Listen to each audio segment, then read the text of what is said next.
आज हम एक ऐसी बड़ी घटना पर बात करेंगे जो ये बताती है कि आज भी हमारे देश की बच्चियां संघर्ष कितना कर रही हैं अपने जीवन के लिए। अगर वो पढ़ लिख करके कुछ बनना चाहती हैं, मैं पहले भी बोल चुका हूं, तो इस समाज के दरिंदे उन्हें कुछ करने कहाँ देते हैं। उनकी जान के दुश्मन है और सबसे बड़ा दुश्मन है, ये मैं आज खुल करके बोल रहा हूं, सबसे बड़ा दुश्मन है प्रशासन, पुलिस सबसे बड़ी दुश्मन है। नहीं करते समय पे कार्रवाई, क्या फर्क पड़ता है। कोई पिता अपनी बच्ची की कंप्लेन करने जाता है तो कह दिया जाता है कि भाग गई होगी किसी के साथ, आ जाएगी 2-4 दिन में शादी करके। ये चीजें गंभीरता नहीं है।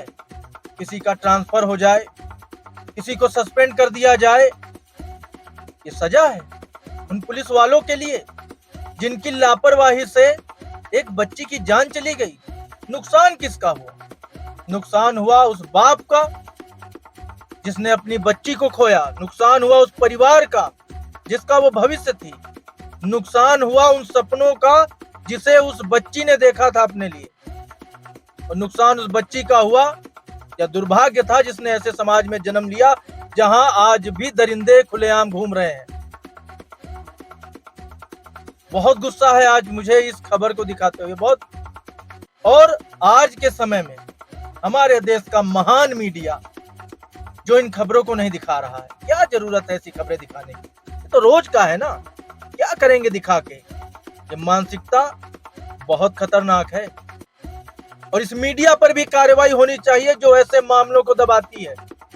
आज हम बात करेंगे हरियाणा की जो बच्ची है जिसकी जान गई, जिसकी हत्या की गई, मनीषा की। इंसाफ की मांग कर रहा है परिवार, इंसाफ के इंतजार में है उस बच्ची की आत्मा, लेकिन अभी तक कोई गिरफ्तारी नहीं हुई है। इस पर थोड़ा जानकारी आपको पहले देता हूं, फिर हम लोग विस्तार से इस पर बात करेंगे। तो जो इस तरह की घटनाएं हैं, उन्होंने एक बार नहीं कई बार पूरे देश को हिलाकर झकझोर करके रखा, लेकिन आज भी उन्हें गंभीरता से प्रशासन नहीं लेता। और ये बात मैं बार बार कह रहा हूं, 19 साल की प्ले स्कूल टीचर मनीषा की दर्दनाक मौत की कहानी बताऊंगा मैं आपको आज। मनीषा जो सिंघानी गांव भिवानी जिले के रहने वाली थी, 11 अगस्त 2025 को घर से निकली थी एक नर्सिंग कोर्स के बारे में पूछताछ करने के लिए, लेकिन वो कभी वापस नहीं लौटी घर। 2 दिन बाद उसका शव एक खेत में मिला, गला कटा हुआ था, चेहरा तेजाब से जला हुआ, कपड़े फटे हुए। परिवार का आरोप है कि पुलिस की लापरवाही ने उस बच्ची की जान ली। क्या यह हत्या थी या आत्महत्या थी? पुलिस कहती है आत्महत्या थी, लेकिन परिवार और गांव वाले मानते हैं कि यह क्रूर हत्या है।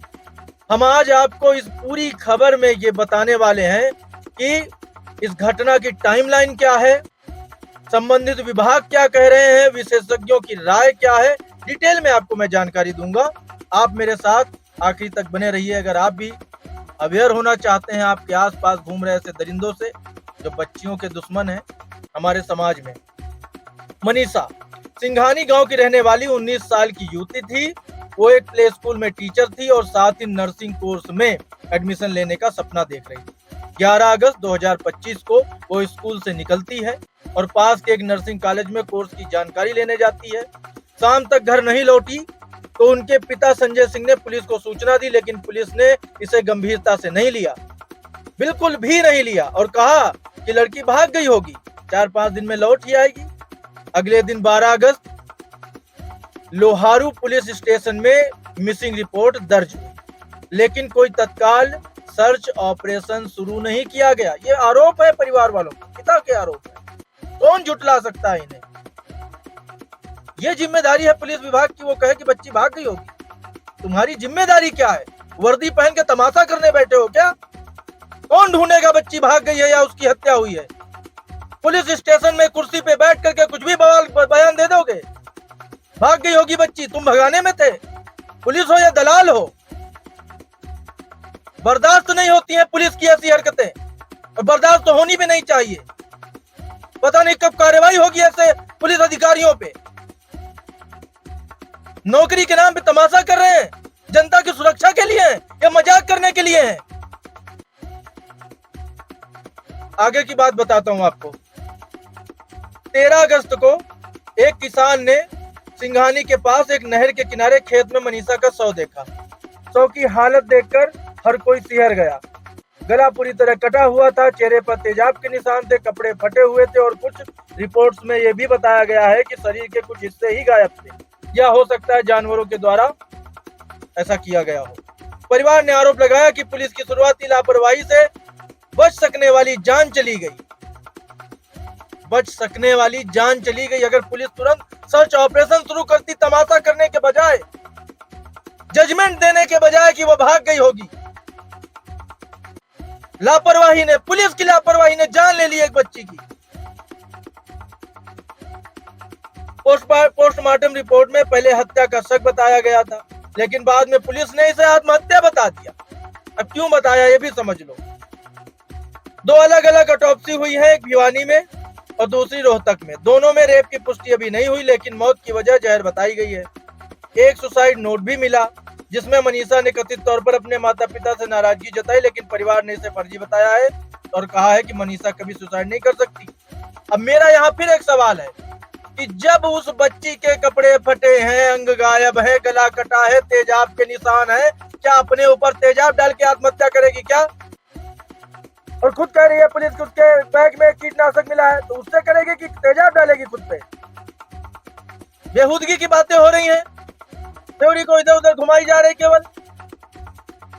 तो मिलने के बाद गांव में हंगामा मच गया। परिवार ने शव का अंतिम संस्कार करने से इनकार कर दिया और गिरफ्तारी की मांग की। 14 अगस्त से प्रदर्शन शुरू हुए। दिल्ली पिलानी हाईवे ब्लॉक किया गया, महापंचायत बुलाई गई, बाजार बंद रहे और खाप पंचायतों ने समर्थन दिया। 19 अगस्त को भिवानी और चरखी दादरी में 48 घंटे के लिए इंटरनेट सस्पेंड कर दिया गया, जो बाद में बढ़ाकर 72 घंटे कर दिया गया।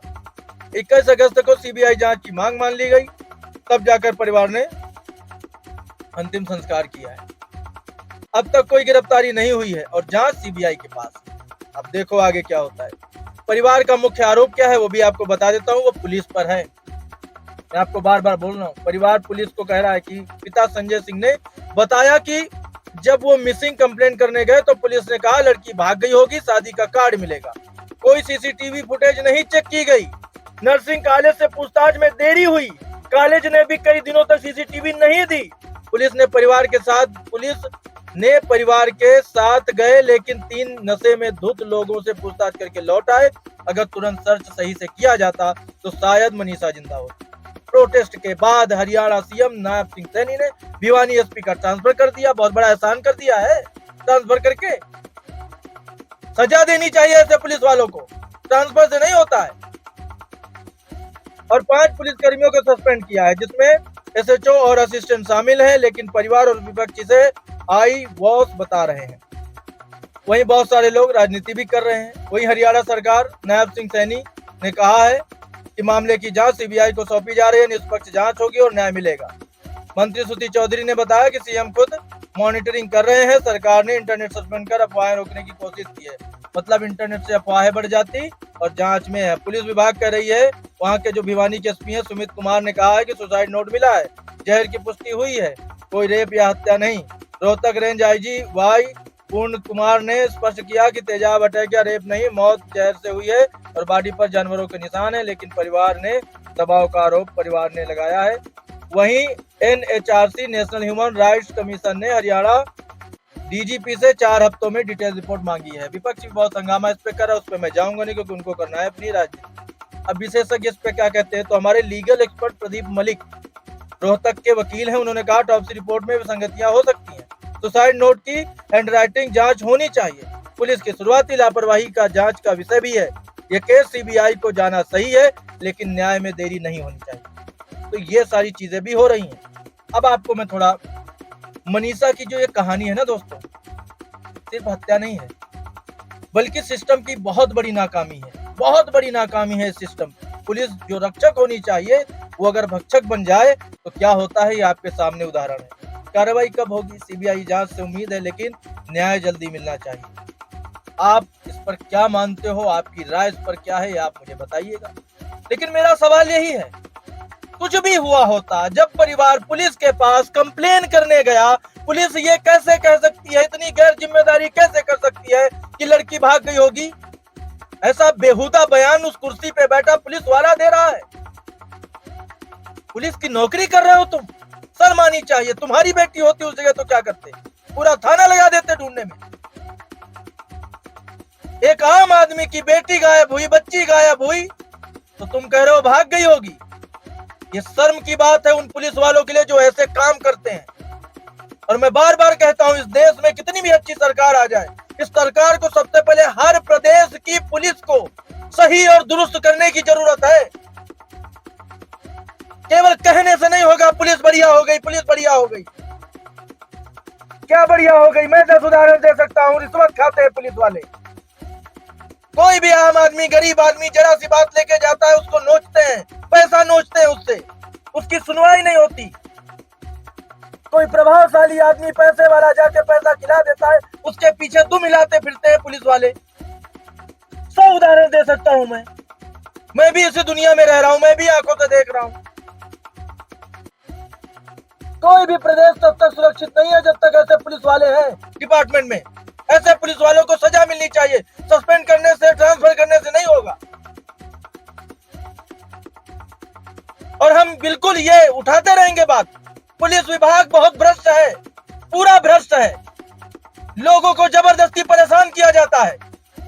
किसी भी धारा में किसी के खिलाफ भी सम्मन जारी करा दिए जाते हैं, पेशी कराई जाती है जबरन, पैसे वसूले जाते हैं जबरन।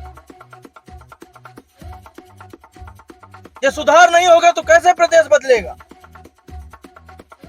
मेरी अपील है सरकारों से और इस देश की सरकार से कि राज्यों की पुलिस को सुधारो, वरना ऐसी मनीषा रोज आएंगी, रोज ऐसी बच्चियों की जान जाएगी, रोज गरीब सड़क पर मारा मारा फिरेगा, इंसाफ के लिए, न्याय के लिए दर दर भटकता फिरेगा।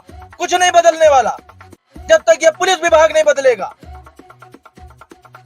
आज की ये बड़ी खबर यहीं तक दोस्तों। कल मुलाकात होगी हमारी फिर एक और बड़ी खबर के साथ। तब तक आप देखते रहिए इम्पैक्ट भारत टीवी। जय हिंद।